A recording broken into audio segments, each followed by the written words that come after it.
I'll go ahead and welcome everybody to the TTCC meeting today, February 10th. We are going to suspend calling roll because we can see everybody. And we do have, Amanda has a list of everybody, and we do have a quorum. I will let the public know if you have a comment, you can put it in the chat section. Just go to chat and any comments that you would have, and Greg will read those off in item 4.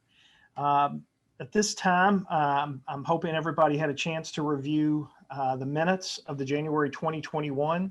I need a motion to accept these minutes.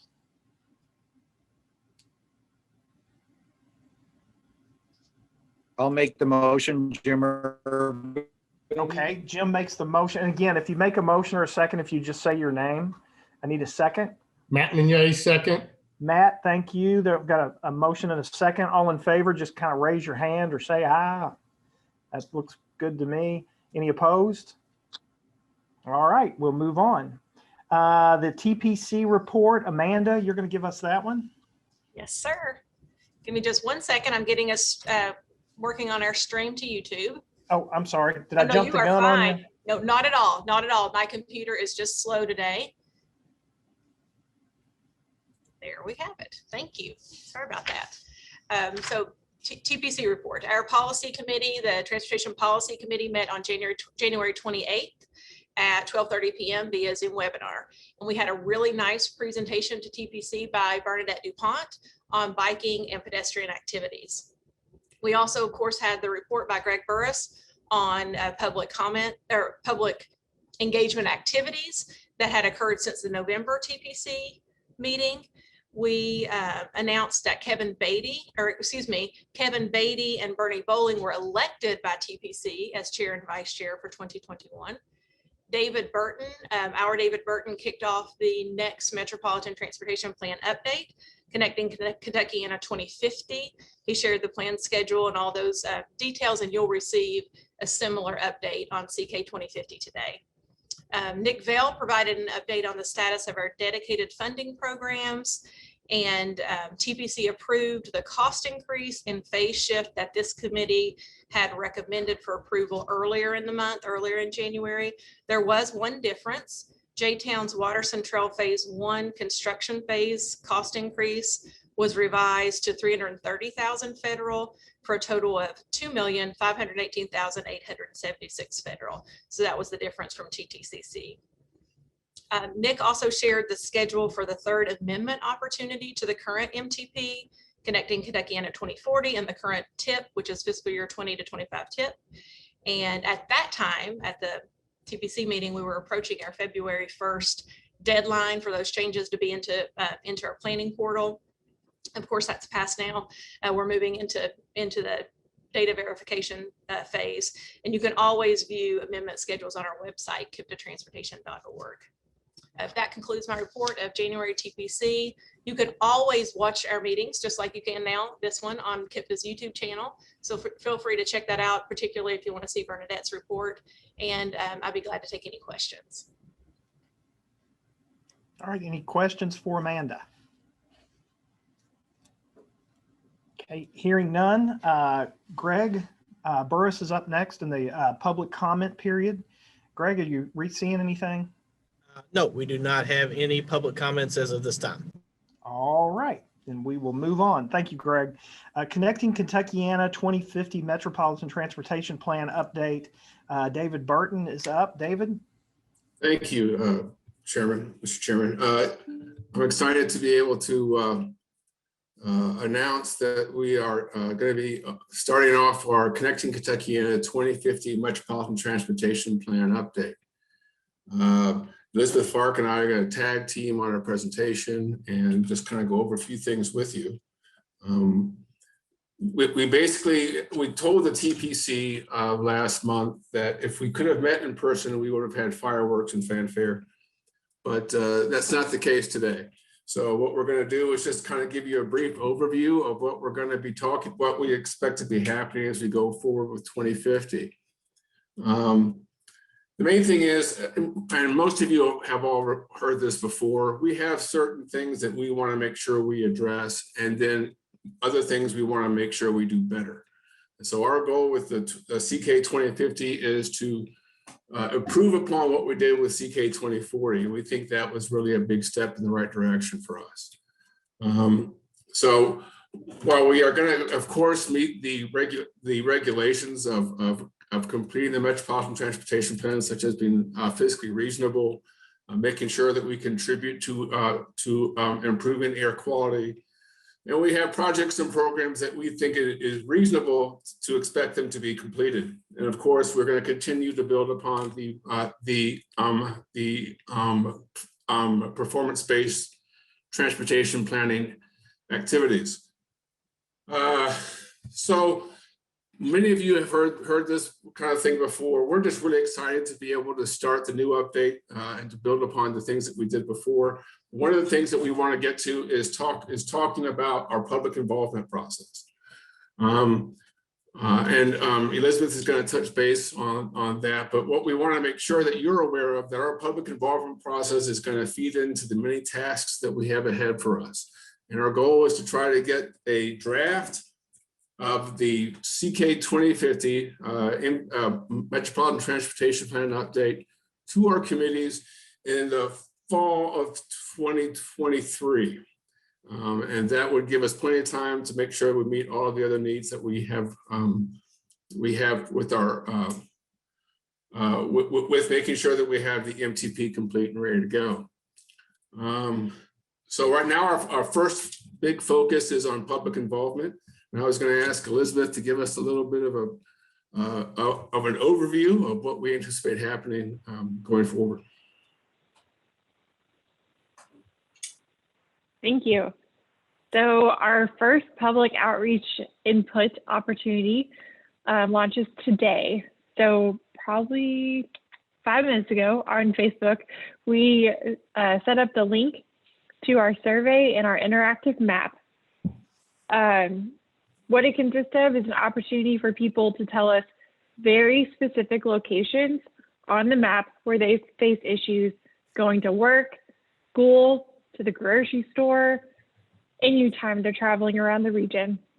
All nodes, we just want it easy as possible to give us those exact locations, those intersections, those interstate segments, whatever it may be. And the second part of it is that we have a survey, a little bit more high level, top priorities, top concerns that people are wanting to see addressed in the next 20 years out to 2050. So on social media, what it would be super helpful for us is if you all could share that information, pass it along to your coworkers, pass it along to your constituents. The link is on there, so it's very easy. But we'll also be sending it out to you all as well as TPC to help us spread that word.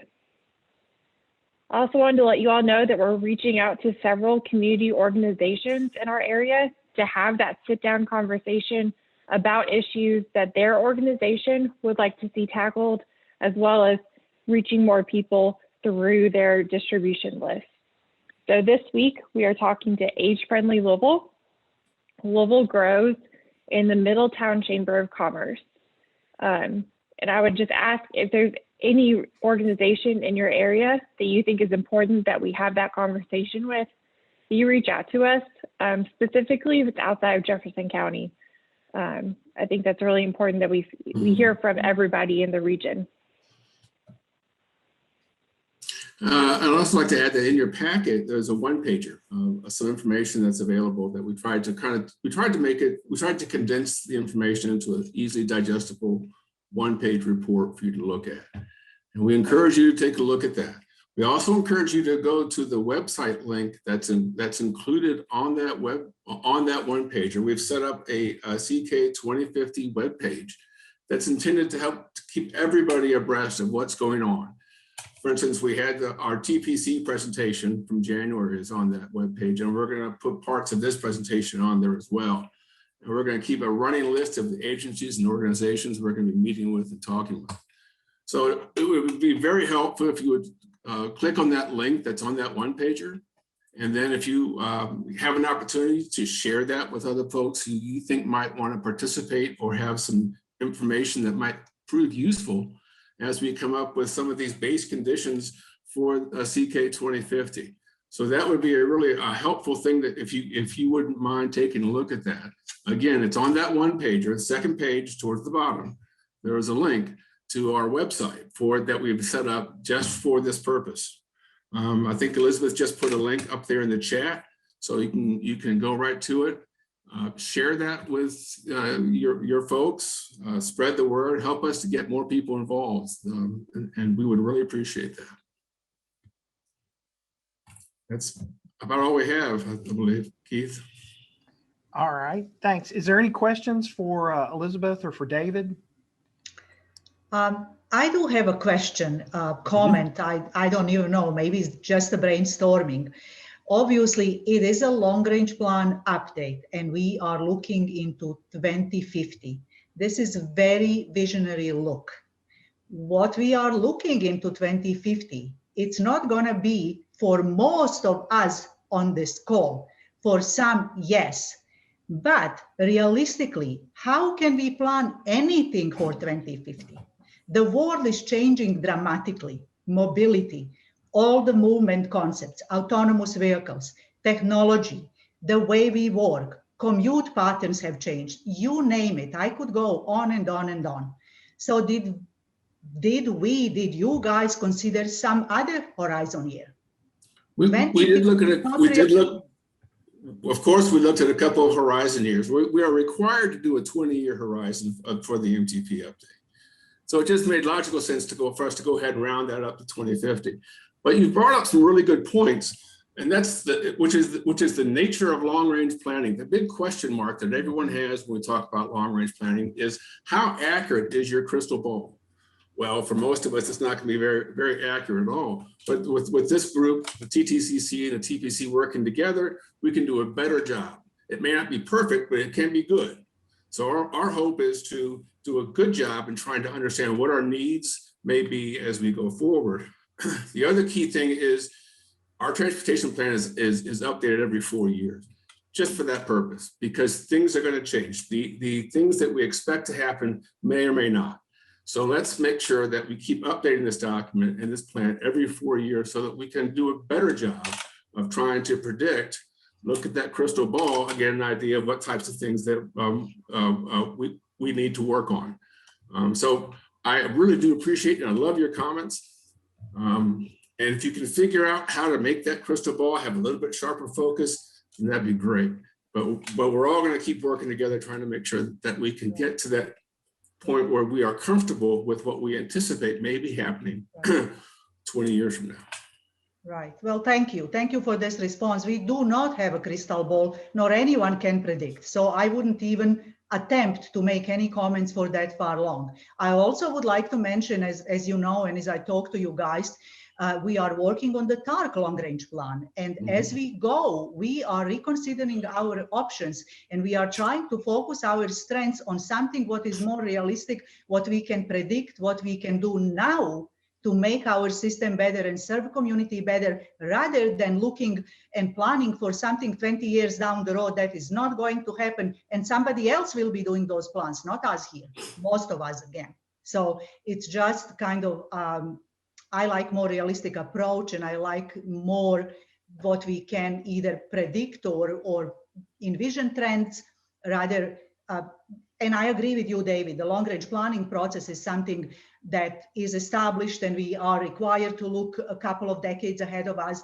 But as everything else changes, that approach should change too, from my perspectives. Well, I might add, this is a little fun tidbit. The first transportation plan I did ended 10 years ago. But mine went from I did 1990 to 2010 Metropolitan Transportation Plan. And I have actually tried to go back and see how much of what we said was going to happen happened. And surprisingly, more happened than I thought it would. But so I do have some faith that we have the resources and the folks that we can put together to come up with a good snapshot of what we think may happen by the year 2050. Keith, in closing, I just want to say one more thing that Elizabeth said. we are really trying to reach out to folks and want to meet with people. If you have agencies or organizations that you think we should talk to or might be able to give us some ideas or some input, please let us know. We're trying to do this, our first public outreach effort. We hope to end sometime mid-March. So anybody we can talk to about the issues that they may be having on getting to work, getting to school, making deliveries, anything that we can bring into our process would be very helpful.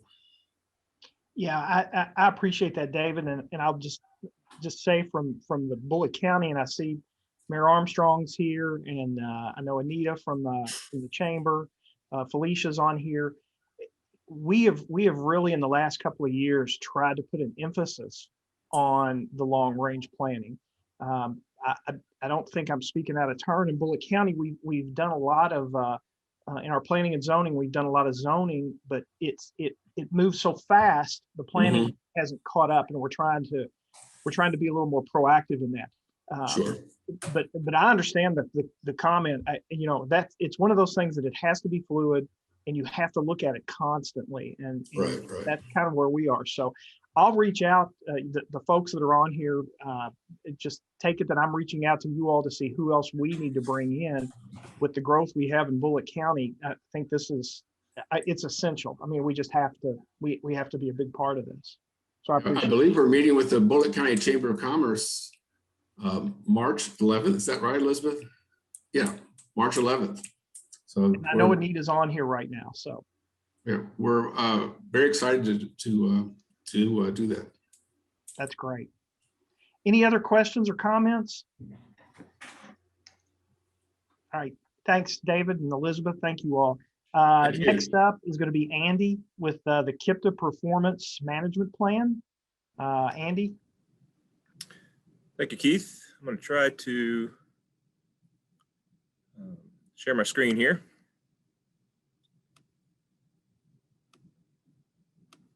See if that works. Can people see a blue screen? Good. Okay. So this is the time of year that you've seen me and some of my predecessors, I guess, go over our what we call our safety performance measures. So today we're going to be talking not only about that, but we're going to give you a little bit of an update about our performance management plan in general, and then also take a look at what I think you'll find interesting, if not kind of stark and maybe even a little ugly, the 2020 crash numbers. And then we'll talk about those baselines and targets. That'll be the action item that we'll be discussing here today. If there's any other questions, we can talk about it towards the end. So our performance management plan is the document that most of you folks have probably seen or heard us talk about. There's the cover on the left if you haven't, or if you forget. It's a collection of a number of performance measures, one of which we'll talk about today. It's called Federal Highways that designates it as PM1. Those are safety related performance measures. These are 5 performance measures that they define the measures themselves, the baselines, the targets, that is the years we have to set them, how often we have to do that, which is annually by the end of February, among some other things. There's a whole separate set called PM2, dealing with our pavement and bridge conditions. There's PM3, which has to do with congestion, air quality, a couple other things. We were more or less immune from those PM3 performance measures the first go around, okay? But starting in 2022, those will be required for this MPO as this MPO has grown to over a certain size. And actually they brought down the threshold to the size of MPO that has to report on those, but also due to our current non-attainment status of the ground level ozone air quality standard. Also in the PMP is some KIP developed measures that we will probably be updating, taking a fresh look at as we look at the long range plan update that David and Elizabeth were just talking about. And most, if not all of that, will be wrapped up in the 4-year performance period update, which will be required for us most likely in early 2023. The way it works is we follow the feds, and their deadline is likely to be in late 2022. So that's a little bit about the PMP. Here's our year in review, if you will, and I'll skip this slide for time because I've got them all here on the next few slides here. The first thing I want to talk about, and these are crashes or crash data from throughout the 5-county KIPP MPO region, just to be clear.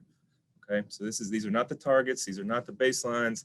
This is just looking at last year and comparing it to 2019 and 2018 for your information.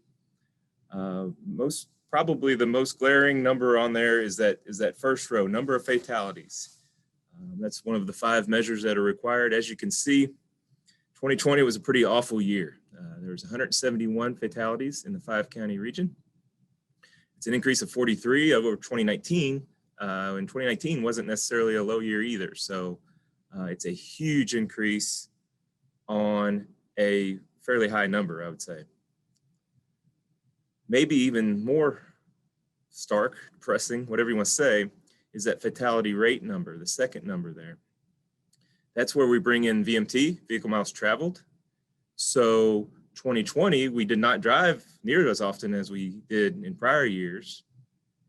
However, a lot more of us died on the roadways in 2020. So you pair those two things together, that equals a giant increase. Serious injuries continue kind of a steady drip down, I guess, a steady decrease. However, we had a decrease in serious injuries, but due to the decrease in VMT, the serious injury rate went up. And then the non-motorized fatalities and serious injuries, those are bike ped. I think we may have years ago had one horse-drawn carriage one in there. It's non-motorized, so it has to count. But those are fairly steady, let's say. That's the regional look. Here's fatalities.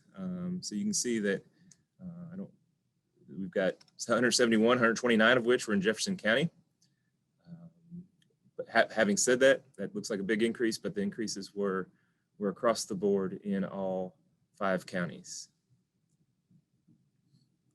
And again, that's an increase on that 128. That was a relatively high number looking back as we look back in time.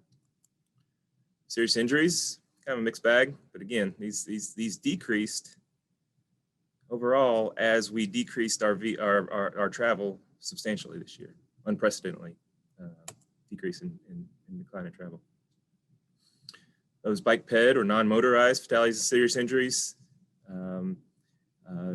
not a whole lot to say here, perhaps other than this just shows the contrast of Jefferson County versus the other 4 counties. This is obviously as an urban thing, as urban as it gets, I would say, in some of these numbers. So now moving on to what we're here to seek your guys' recommendation for TPC's approval on, I'll get into the baselines and targets, okay? So first is the fatality. As you can see, the graph has a linear trend on it, and this shows the trend of fatalities over the last 10 years. What you see on the left is the 5-year rolling average. Average is the first one, the 130.6 for 2015 and 2019. We didn't just choose those years. Those are the years that Federal Highways makes us set a baseline for each and every year.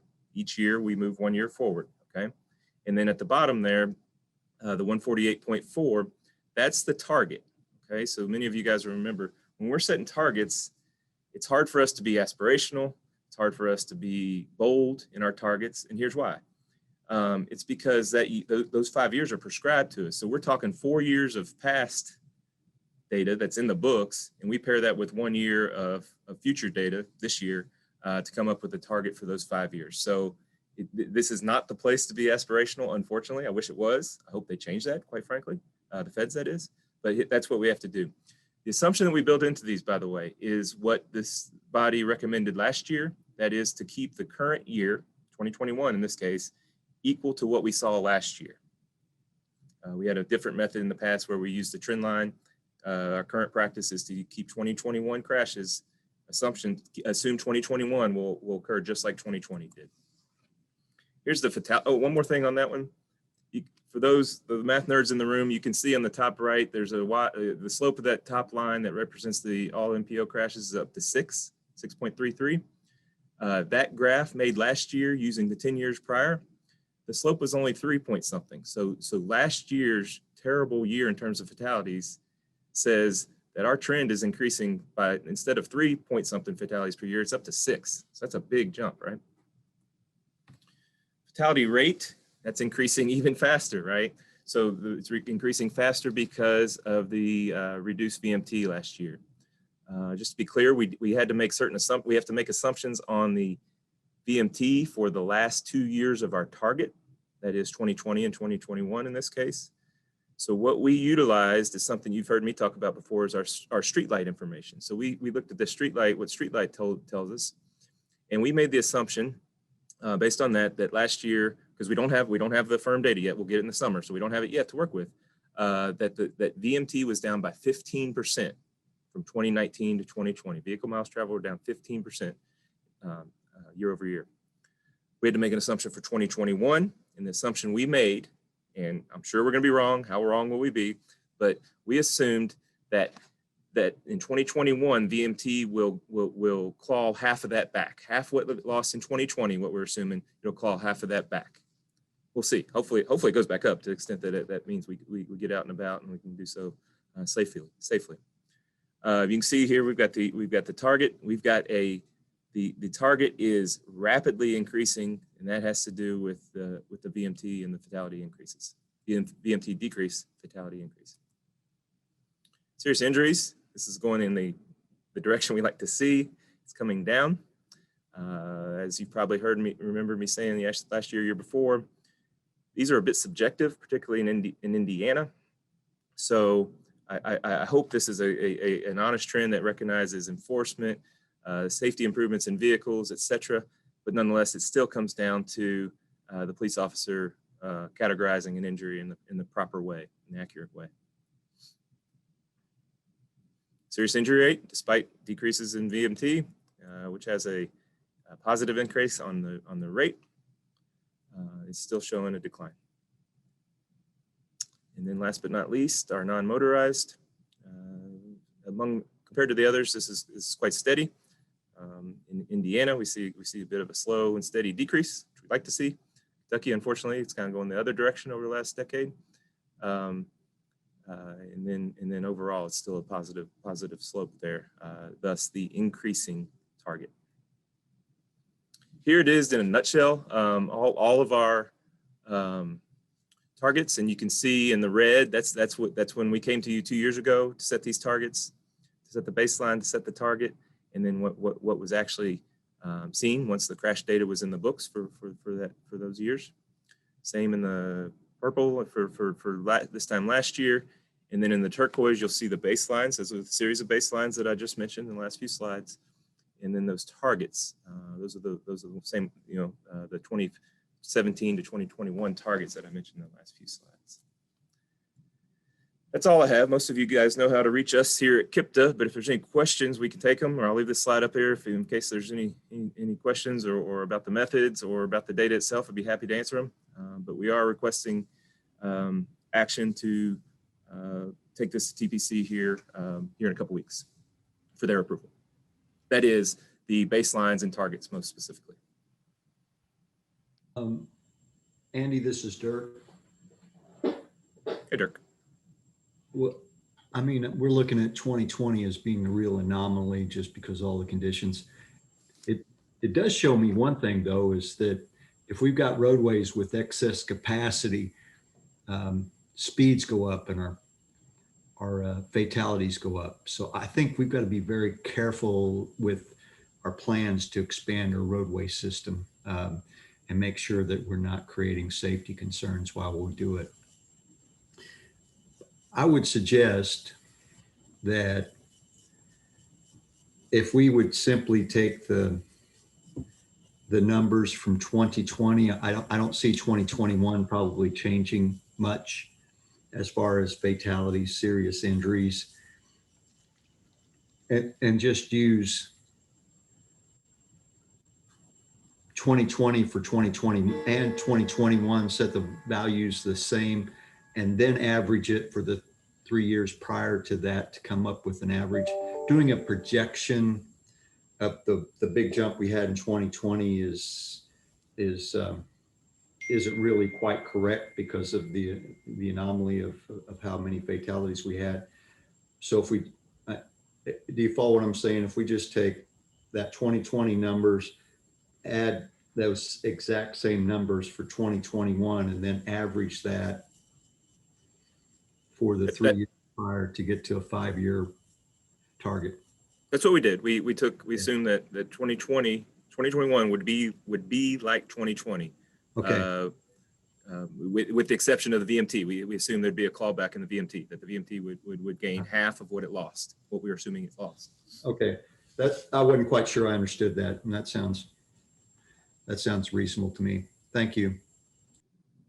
Hey, Keith, I might add to that. That was a methodology that we decided last year, and I guess staff sort of feels strongly that we stick with that we don't sort of just start changing the methodology every year. So I'm glad to hear that Dirk was supportive of that. I hope everybody else is too, because we feel good about sticking with that methodology moving forward. Is that right, Andy?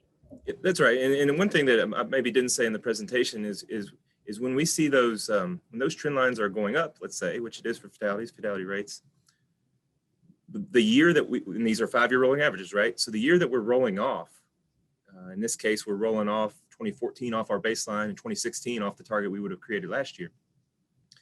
Those years are relatively low compared, unfortunately, to the years we are rolling on. And so what that does is it makes those targets grow, and it kind of makes them grow kind of uncomfortably, right? Because we lost a year that was had a much more positive outlook than 2020 had in terms of fatalities, and that's the reality of it. There's no sugarcoating it at this point. And again, if there is a time for us to be aspirational, and that time is through that performance management plan. Unfortunately, the rules that FHWA sets out for us says we got 4 years that are in the books, 1 year that's not in the books. Well, it's a month and a half into the books at this point, for that matter. They did not show them for 2021 yet, but so this is just a checkup, a report on mostly what's happened in the past, for better or worse. Well, it's depressing me at this moment, so I think I'll go drink.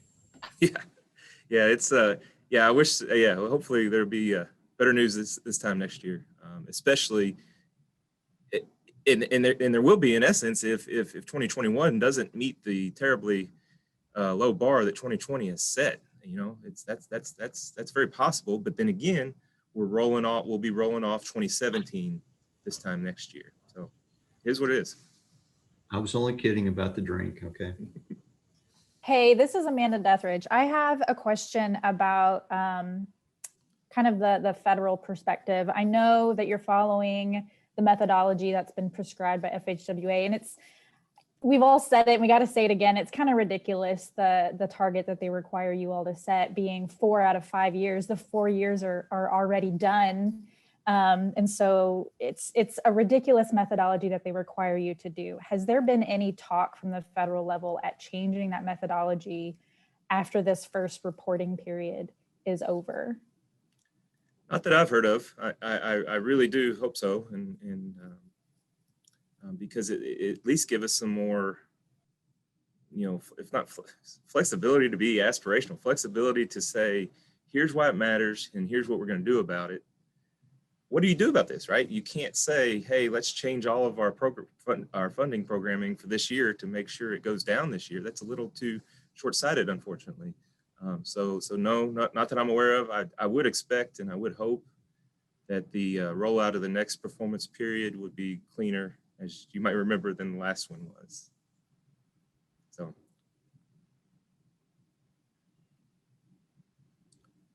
Any other questions for Andy? Any other comments? And Andy, there is action requested on the modifications to the plan. Is that what we're looking for? Technically, at this time, we modified the plan a few months ago.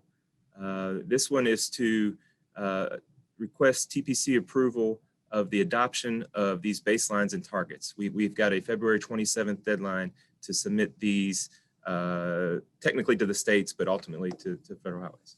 Okay. So we need okay. Would you phrase that the way you want the motion to read? Sure.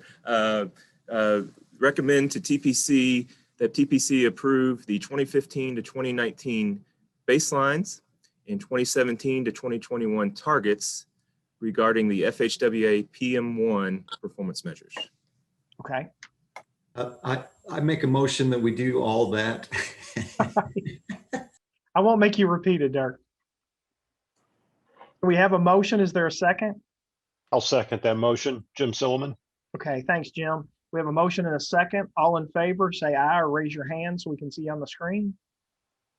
I'm assuming it Aye. looks like we're good. Aye. Any opposed? All right, that passes. Thank you very much. Andy. Thank you so much for that. Thank you. Elizabeth, you are up next with the active transportation plan update.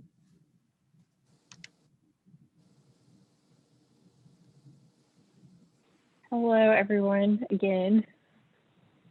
Just want to update you all on the working group meeting that met, I guess it was last week, to talk about the active transportation plan and the complete streets policy, which was the original reason that the working group was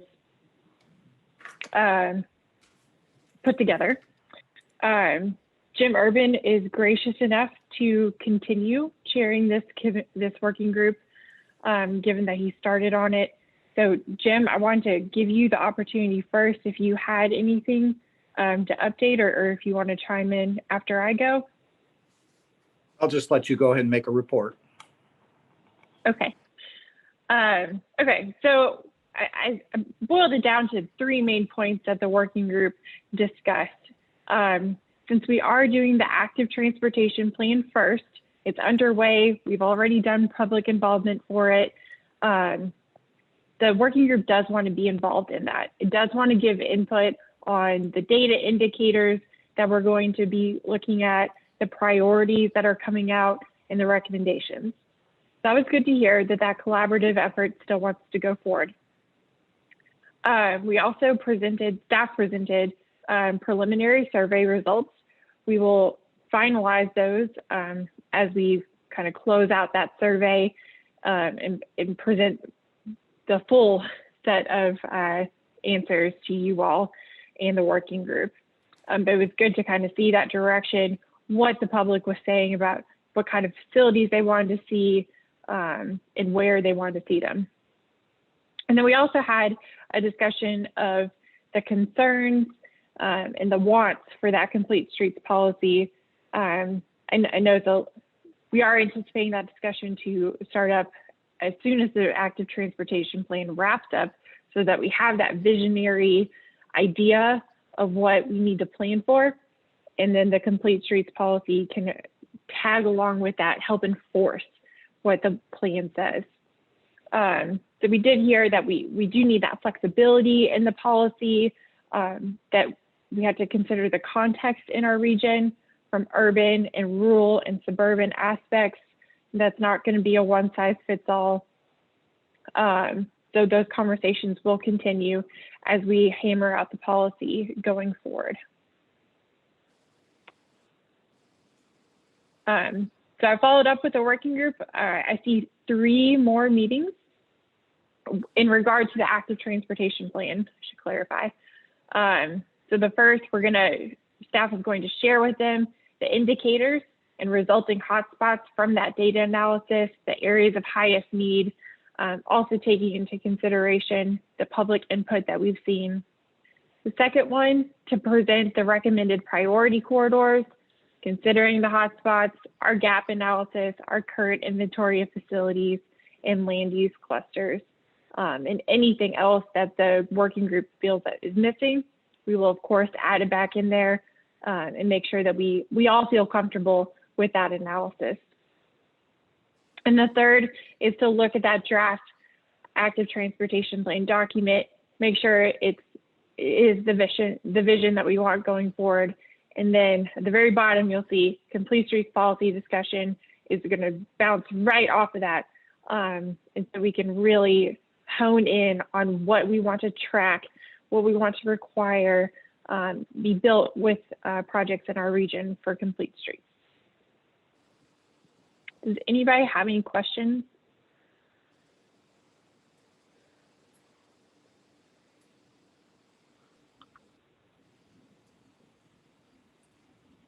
I'm not hearing anything or seeing anything. Anything else to add, Elizabeth or Jim? The only thing I'd add is that well, the okay. group did support this direction. Okay, and there's no action to be taken on this, correct? Okay, great. No, get just a them- report. Okay, thank you, Elizabeth, and thank you, Jim, for staying on in that chairman's job. I appreciate that. We'll move on. Adam Forsyth, the KIPTA bicycle and pedestrian inventory. Adam, Okay, can you all hear me? Okay, great, thank you. I'm just going to give a brief update on the bike and ped data and gap analysis that we worked on. So KIPTA staff recently updated their bicycle and pedestrian facilities inventory. The data consists of sidewalks, crosswalks, multi-use paths, designated bike lanes, sharrows, and bike boxes. But before we started this update, KIPTA staff reached out to our local governments who supplied us with data, lists of completed projects, and also areas of to possibly look at to review to see if we needed to add bike lanes, but in these different facilities to our inventory. So thank you all very much for that, and sharing your information and data with us. It made it a lot easier. The previous update was completed in the field using a DMI and a linear referencing system to the center lines. However, this update was a desktop review completed in-house using local data and imagery. The imagery we used came from several sources, including like Google Maps. And we also took advantage of the latest high resolution imagery from Logic. And we also used various other online sources and data. When all else failed, I went into the field and did some checking where the online information was inconclusive. It's important to note that our inventory only includes roadways of functionally classified roads above collectors and above, I should say, I'm sorry. The facilities that are off roads are not part of this inventory. That being said, though, we do have data for bike and ped facilities such as the Louisville Loop or the Ohio River Greenway trails and other trails, but the sections that are not following a collector above roads are not included in this inventory because we're looking at making commuter connections and not necessarily recreational trips. As a result of the update, the bike and ped inventory database increased the number of sidewalks from 7,061 segments to 7,249 for a total of almost 862 miles. Bike lanes increased from 145 segments to 168 for a total of 92 miles. Multi-use paths went from 79 to 94 for a total of 34.2 miles. Sharrows increased from 86 to 99 for just under 45 miles. And we also added quite a few crosswalks as well. As part of this process, KIPTA identified new pedestrian bicycle facility gaps. For our purposes, we define a gap as a break in a pedestrian or bicycle facility that is less than 1 mile, where continuing that facility would lead directly to another feature. In other words, there has to be a facility at both ends in order for it to be considered a gap. And also, if there is a facility on one side of the road, it is not considered a gap unless it's on somewhere like a roadway that's divided by a median, such as you'd see at the intersection of an interstate. We use this gap inventory analysis as a tool to help improve multimodal connectivity in our region. And we did increase the number of overall gaps and the total mileage of gaps for both pedestrian and bicycle facilities. But it's not necessarily a bad thing, but it's rather a chance to make more connections to the facilities that may not have previously existed. Originally, we hoped to complete this update in the field and make it as up-to-date as possible, but it just wasn't safe with COVID to put 3 people in a car and collect data all day. We do feel that we did a good job on this update, but we'll complete another update when it is safe to go out and travel together again in a car. The bike and ped inventory and gap analysis will be loaded onto KIPTA's online resource center. We're going to do that shortly, so you'll be able to see the information for yourselves. And also, please check out our KIPTAtransportation.org website for additional transportation-related content and tools. We've been working on that and updating that.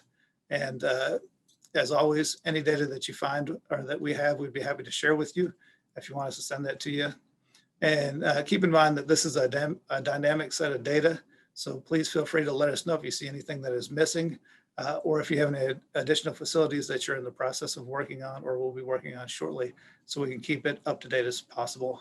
Thank you all for listening, and this is just a report, so no action is needed. And if anyone has any questions, I'd be happy to answer them. Thank you. Yeah, any questions for Adam? You know, I- Adam and Amanda, I've mentioned this before. Louisville Metro considers a gap that there's a gap in the sidewalk, even if you have a sidewalk on one side, if it's a multi-lane roadway, that you have to cross the road to get to the sidewalk.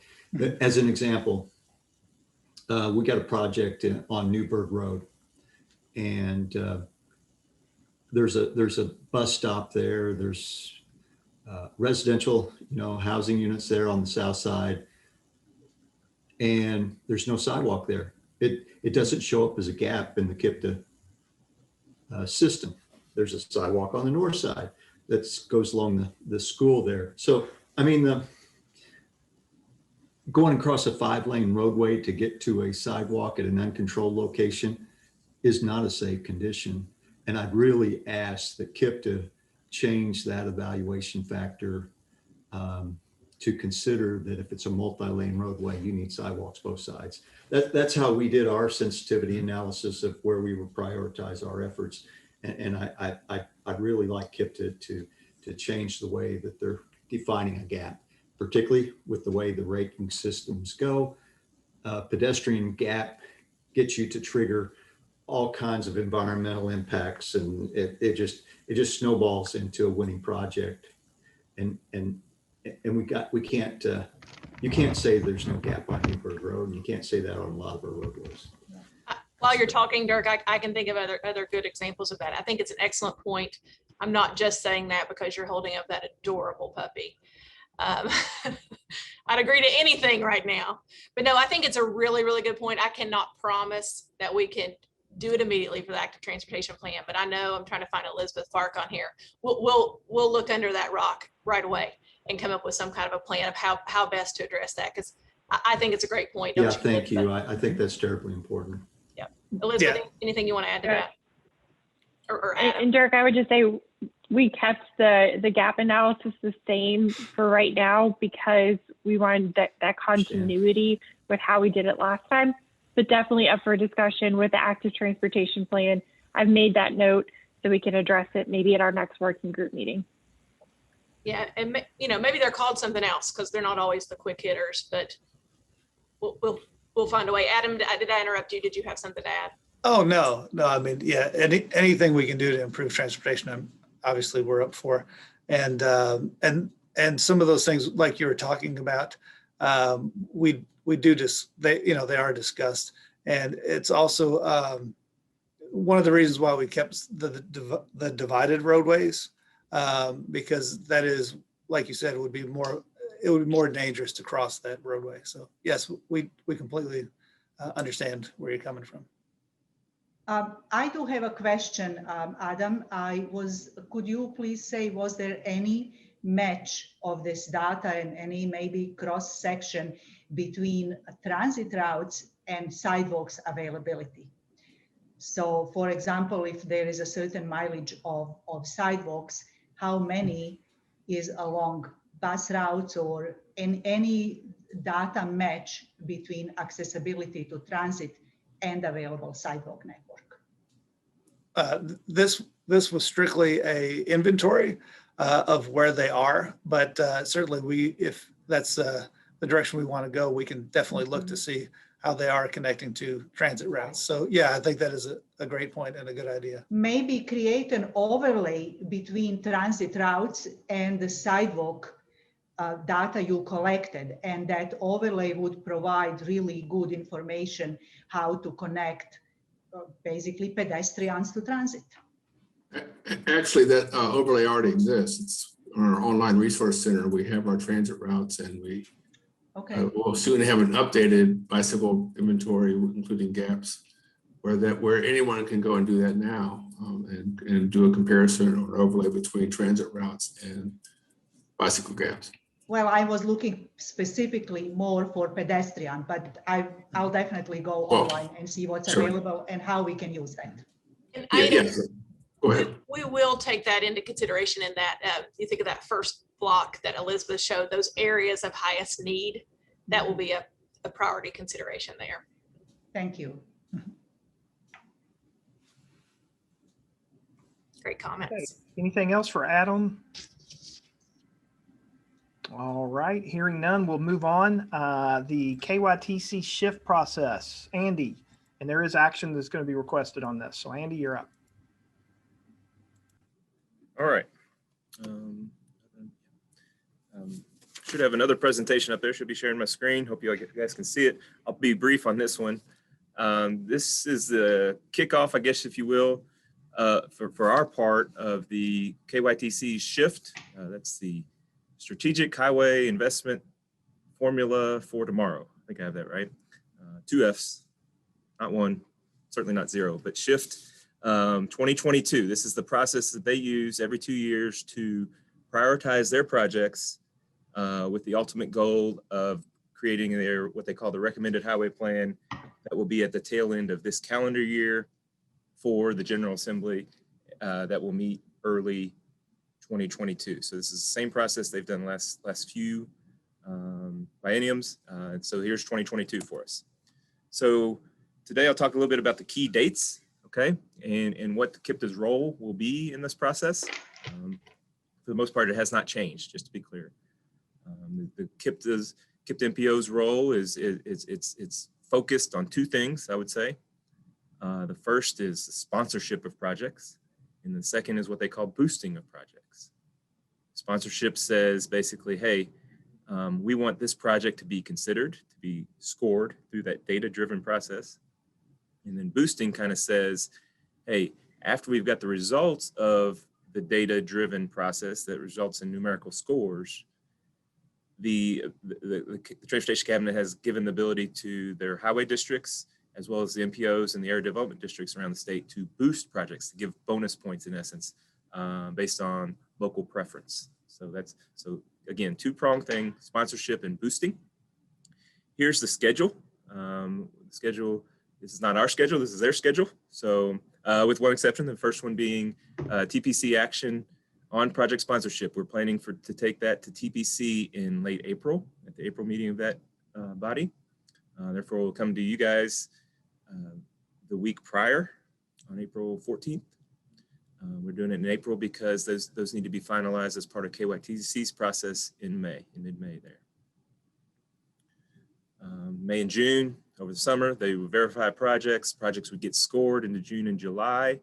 They'll be grouped in what they call the regional rankings or regional scoring and statewide scoring. Statewide scorings on projects on interstates primarily and other major roadways of statewide significance.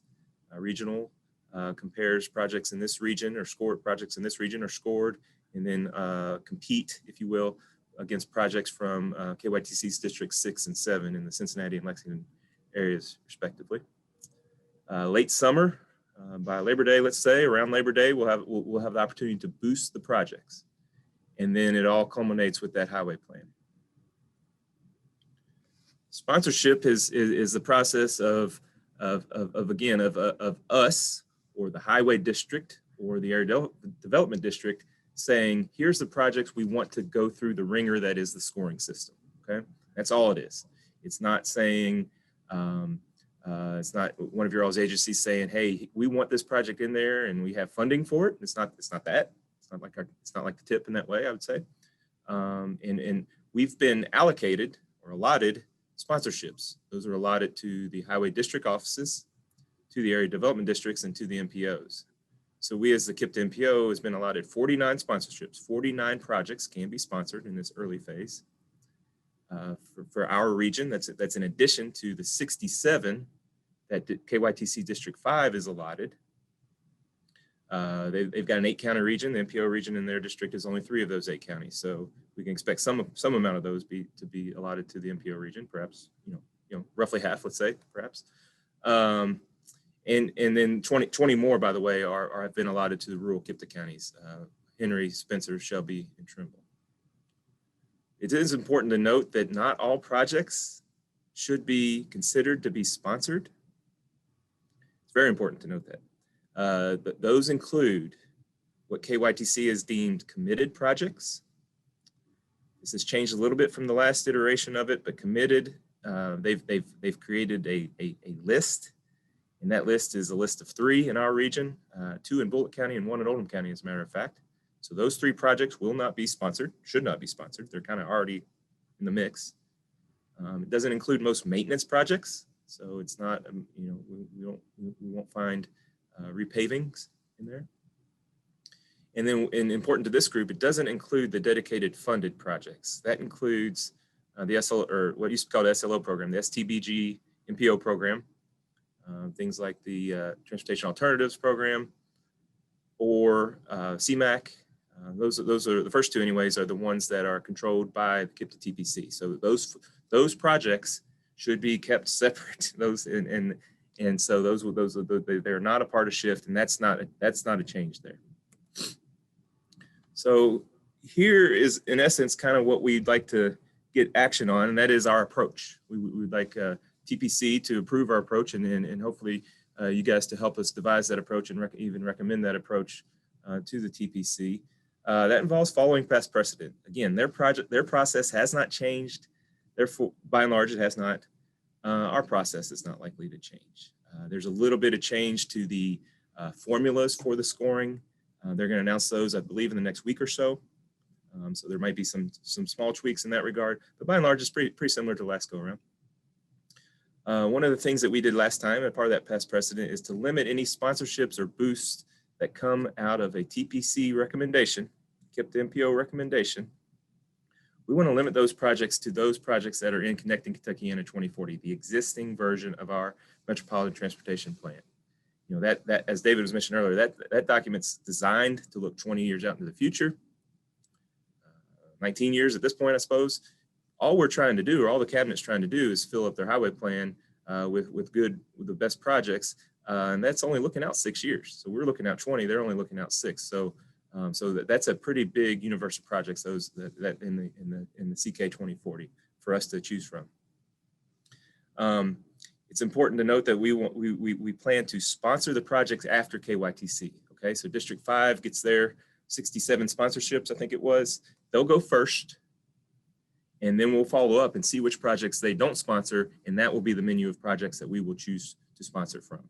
Okay, and what we plan to use to do so would be our project rankings that were developed in part due to the performance measures that we developed, that we mentioned earlier, among other things. The project rankings that came out of our Connecting Kentucky CK 2040, let's call it. We'll use that as guidance, and that's probably the starting point we would utilize. One more thing I'll add here is that this first cut, the first cut that is sponsorship, it's not a very deep cut at all, okay? There's room for most projects, I would say. It looks like a quick comparison of the projects that KYTC is considering for sponsorship, and those that match that are in our database. The number is probably around 100, probably a little less. There might be a few added on, but so we're talking with some of those 67 and those 49. We've got enough room to sponsor most projects, so it's not going to be that competitive.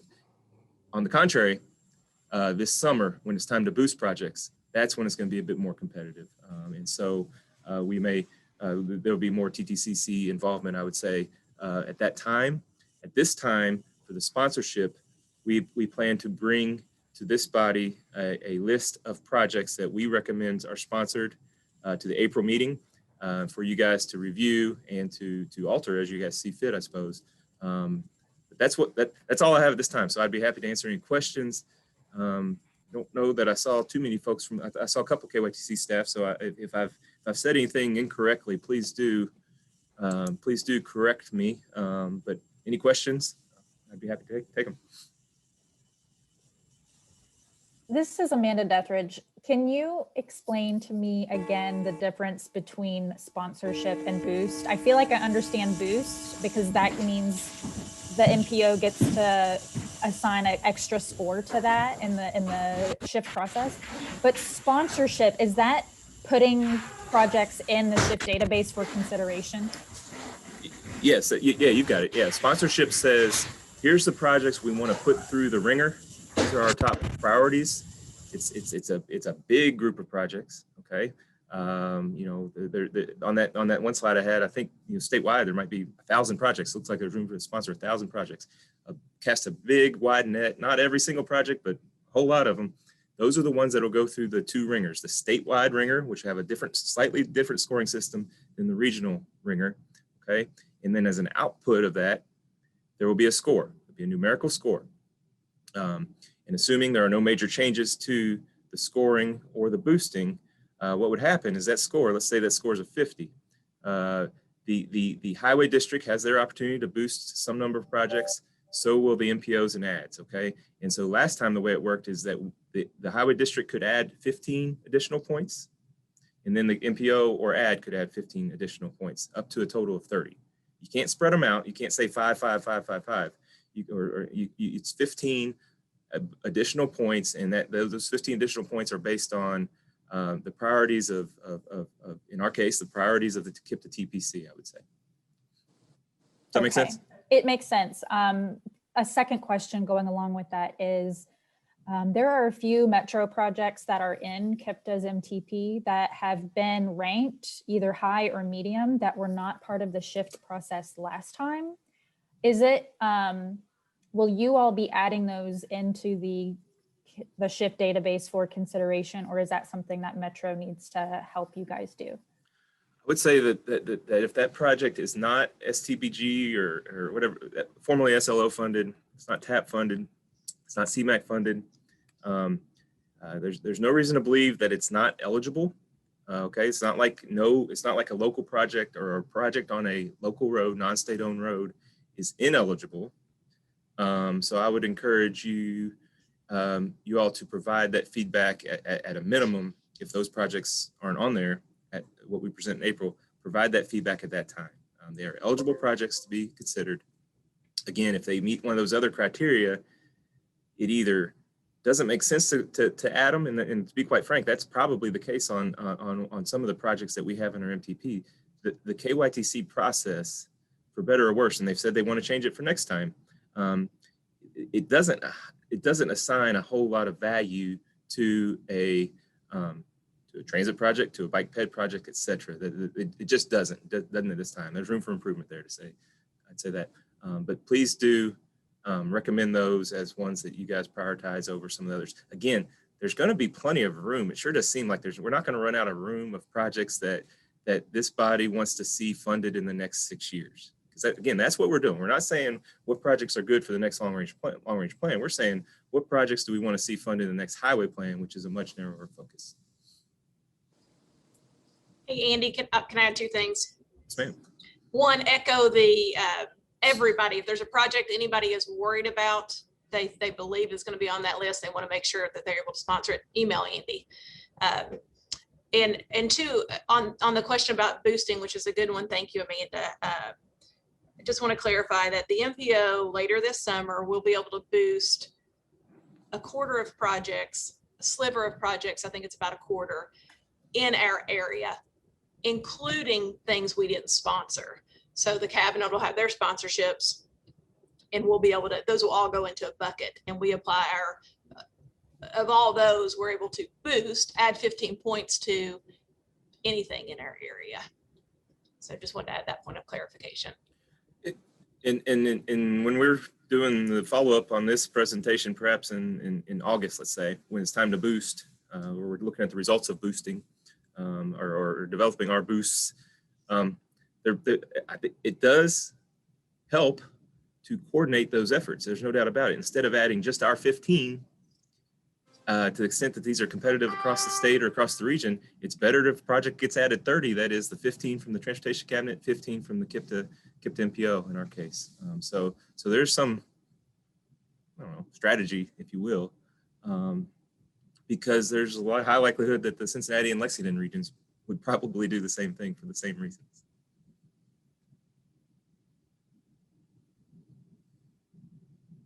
All right. Any other questions or comments for Andy? We do need a motion to, I guess, accept the KYTC shift process. Does that sound right, Andy? Yeah, to accept this process as KIPTA's yes. component of this process, indeed. Right. Can we get a motion for?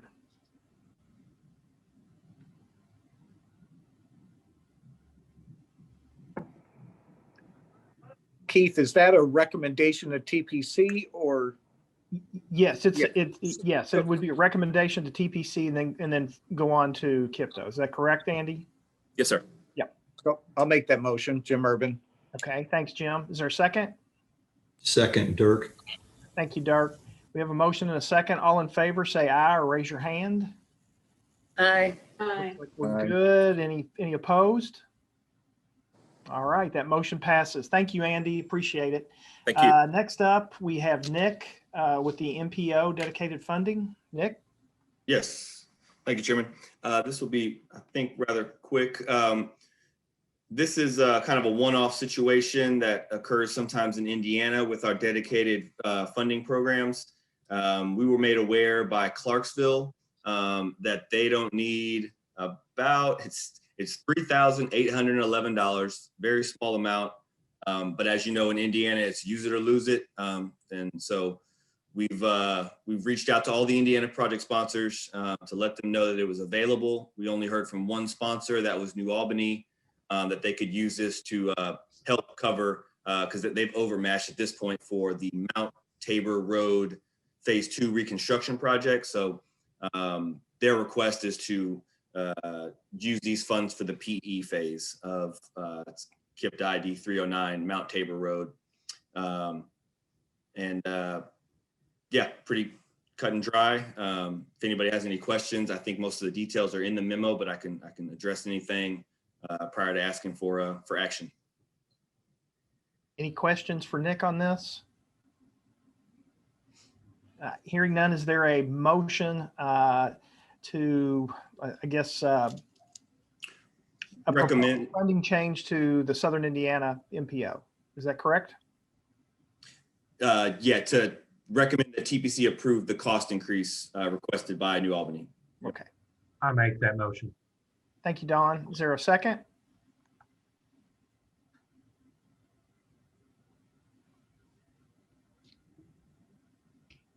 Is there, just need to see people. Jim vote. Urban, second. Jim, thank you. We have a motion and a second. All in favor, say aye or raise your hand. Are there any opposed? Aye. See none. All right, that goes through. Thank you, Nick. Let's see, Amanda, you're up with the air education, Kentuckiana Air Education. Yes, sir. Thank you. It is my pleasure today, privilege today, to welcome Dee Lynch from the Air Pollution Control District. And the MPO has proudly supported, contributed to the important work over at APCD with the CARE program for some time. So we felt like it was important to bring this status update for Dee to share with us what's going on there. But first, let me read her bio. So Dee is the Community Outreach Coordinator for APCD. She's got a master's in English and Education from the University of Northern Iowa. We will not hold that against her. She has been employed with APCD since 2002, and in her role there, Dee promotes idle-free Louisville to our schools and businesses. Thank you and welcome, Dee. Thank you for inviting me. The main focus for CARE is to change driving habits to reduce air pollution. And we've heavily focused on idle-free for the last few years. So what I'm going to do today, and being last on the agenda, I'm going to take you on a quick tour of the 2020 marketing campaign. I'm going to hit the lows and the highs, and hopefully take any questions you might have about planning a marketing campaign during a pandemic. So I'm going to go to share screen. Let me see here. Share. And hopefully you're looking at the first page of the report. Okay, great. You mentioned the crystal ball. Last year, we were planning a marketing campaign in the spring for the summer of 2020 into the fall of 2020. And that crystal ball would have really come in handy for us all, I think. I know that my planner, all the events on it was disappearing, all the festivals, all the healthcare fairs, all the school safety fairs. everything was starting to disappear and all of our face-to-face was gone. So luckily, one of the assets that we had was a really nice website. And you can see on this screen, on this first page, that's actually artwork from our website, which became the face of the program, along with our social media, of course. Let me skip here to this executive summary. One of the things that we knew we had to do was pivot with idle-free and a big focus on idle-free schools and all the schools closing because of the pandemic. We knew that car rider lines were not going to be an idle-free problem for a while. So a question we asked was, where are people idling? Because we know people are still going to be idling out there. So one of the pivots we did was to looking at curbside pickup, because people still needed their groceries, people still needed to pick up things that they were ordering online, people wanted restaurant takeout.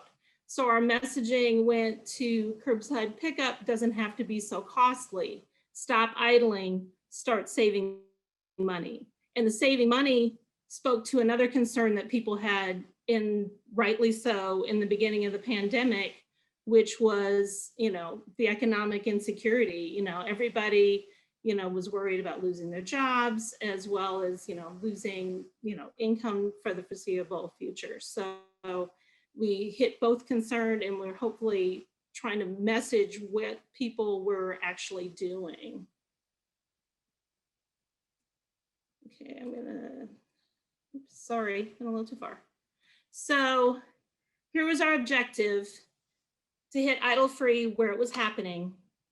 And we wanted to reach those people who already believe that air quality is a problem. They just don't know what to do about it. And that audience is mostly younger drivers who are still, they're still making their habits. Their driving habits are yet unformed. A lot of those people are late teens, early 20s. We're talking about Gen Z and Gen Y, and they are not very receptive to traditional media.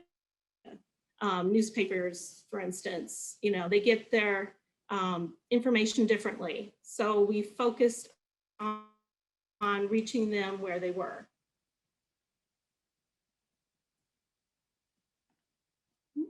Come on, doesn't want to go. Oh, sorry. It wants to skip my pictures. Okay, so this was our creative work. I'm going to try to leave it where you can see it. There we go. Again, the digital ads that we had created fit with our website on helptheair.org. And I know you probably have the same concern. If you're clicking from an ad to somewhere else, you want the consistency so you have the trust when you're going from one place to the next. So our look stays the same. You can see our bus ads, stop idling, stop saving money. And then on the right was something I was really, really excited about, and I'll come back to in a minute. And that's actually a Waze design ad that pops up on the most popular navigational app that people are using these days. So you can see the consistent look. I'm going to move ahead to what we did do. Our paid tactics were both the TARC, the bus kongs and the headliners that you just saw. On radio, we did stick with Louisville Public Media, and we did some digital displays on the Weather Channel app, Louisville Public Media sites, and Waze. Okay, I'm going to move ahead because of time, but here's a few of the numbers. We did get a lot of bang for our buck because of the drive to the website being our main tactic. I was really, really happy to see that we got over 21,000 visits to the helptheair.org website, where people could find all the information about idling and the myths about idling and how to be idle free. So for a small amount of money, we got a lot of looks. The TARC ads did great for us as well. Just remember that TARC headliner and the bus kongs on the side of the bus, they're like a moving billboard, and they go throughout our region. And considering, that they're across the river in Indiana and they're over in Kentucky and Oldham County and Bullitt and Jefferson, they do a lot of work for us. And we also get bonus ads from them that help us make our match. Okay, so a couple of highlights. We ran our campaign from July through October with the digital impressions. You can see what the digital ad looked like there. And as people clicked on that, it took them to that website. And our click-throughs were actually up over last year. Apparently people are spending a lot more time in their homes on the computer. So digital, again, was a really good buy because more people were on their computers and doing a lot of work on their computers. So that made an efficient use of those dollars that we spent there. Okay, this is what I got really excited about when we figured out we were going to do this. Those of you use Waze, it's one of those things where last year in the beginning of the year, nobody was doing any kind of advertising like we did with Waze.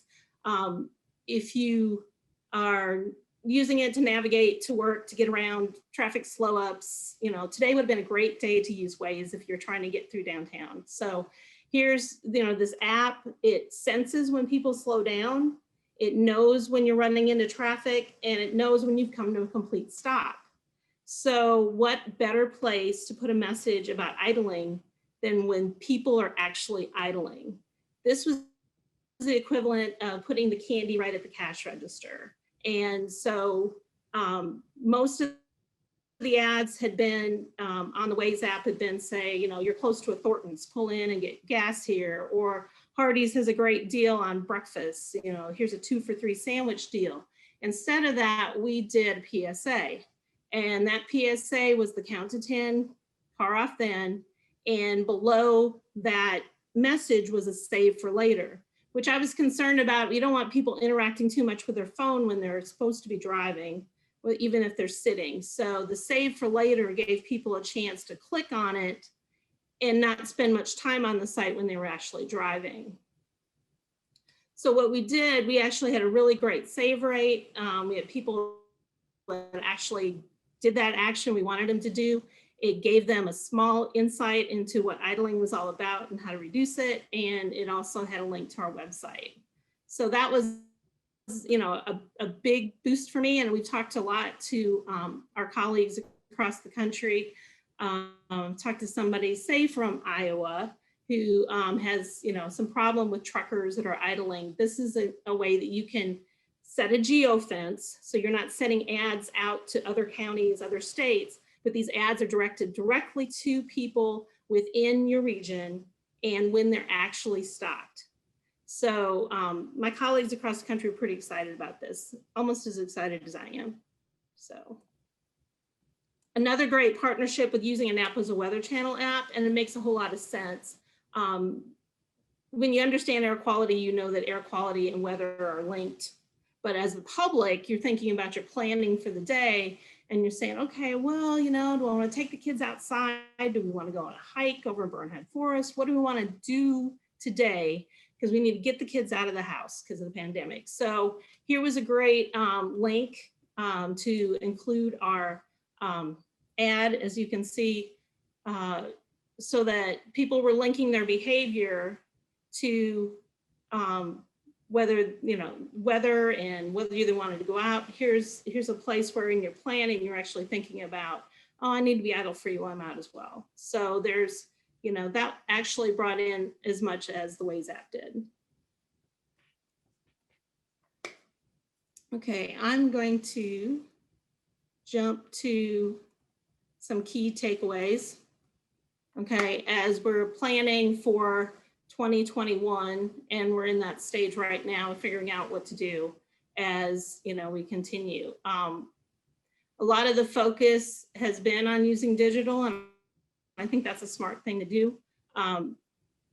We got a lot of interaction on our website.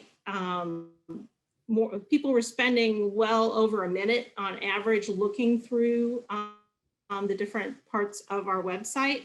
So we are thinking about adding in some extra things for them to do there, as well as giving them something interactive to do with our ads before they even click through. So maybe they don't trust clicking through to our website. Maybe they do some kind of interaction with the ad without clicking through to helptheair.org. So there's our overall impressions. There's our how many users we had to the helptheair.org. It feels like a success in the middle of a pandemic. And then I just wanted to talk a little bit about the future. People are changing their commutes a little bit, and we're looking at, how vehicles are affected.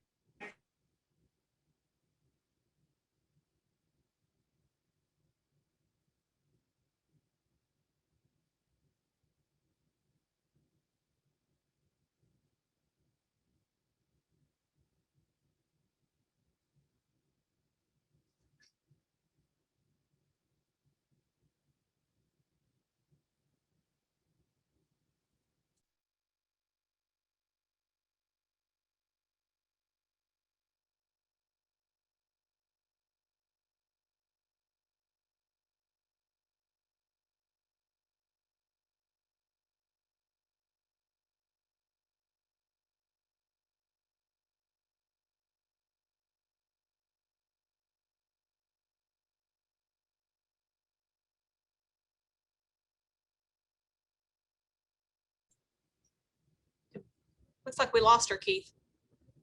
Yeah, that's what I could see you were trying to reach out. I don't, I guess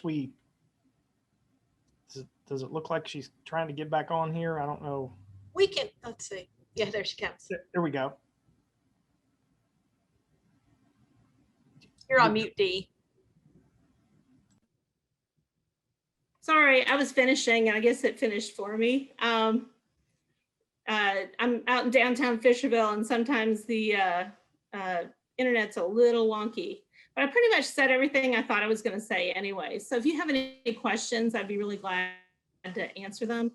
And if you have any insights on where you think how people are thinking about the future, I know the economy is a big concern. I know, though, that health has been a really big concern for almost all of us. So, that's what I'm looking at going forward with the campaign. Great. Thanks, Dee. Are there any questions? Any comments?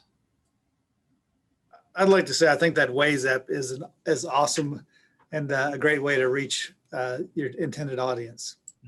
Well, thank you. We plan to keep using that as well. Great. Any other questions or comments? Dee, thank you for the time and for the information. We appreciate it. All right, I guess we'll move on. Is there any other business to come before this committee? This is Nick Vale. I've got one real quick one about Amendment 3. The deadline to submit changes or new projects was February 1st. I think we've got between 3 and 4, just depending on there's a TARP bus capital replacement project, as well as NDOT New Albany are planning kind of a one-way to two-way conversion of Spring Street that enters into the I-64 on-ramps and off-ramps. So we've got 3 or 4, but it'll be a small amendment, and we'll bring those projects to you all once we go through air quality. Okay. And will you have that at the next meeting, Nick, or will it be down the road? I have the schedule up. It will be, so we're doing staff review now. Air quality conformity will wrap up in April. We'll do public comment period late April, and then bring that back to TTCC and TPC in May. Great. All right. Thank you. Anything else come before us?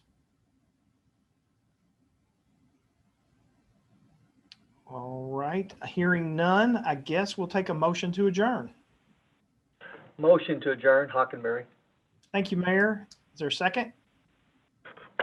Oh, I see Matt raising his hand. We got a second. Thank you, Matt. I guess all in favor, just leave the meeting. We appreciate it. Thank you all. Be careful on the roads. It looks like it's getting bad again, Bye. so everybody be careful. Thank you. Thank you, Keith. Thanks, Amanda. See ya.